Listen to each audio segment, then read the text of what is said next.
பொம்பளைக்கு இருக்குல்ல வல்ல என் புத்தியில் வேறொன்னும் இல்ல.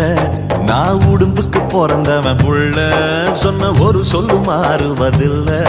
நீ வெறும் வாயமில்லாத விளையாட்டில ஏடி கள்ளச்சு என்ன தெரியலையா? ஓடி வெள்ளச்சு என்ன புரியலையா?